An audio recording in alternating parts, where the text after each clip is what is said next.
не са сложени като всички. Методиката още не е приета, даже това е вариант на методиката. На самото обществено обсъждане енергодружествата обаче не споменаха нищо в подкрепа или срещу този проект.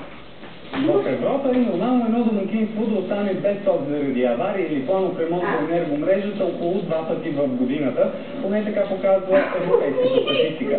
В България всяко едно домакинство остава без ток средно 5 пъти в годината. Енергодружествата се оправдават, че за да догонят тази статистика трябва да инвестират много повече пари в енергомрежата и да увеличат чувствително цената на тока.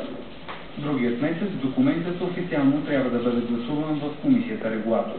За BTV новините Димитър Анесов.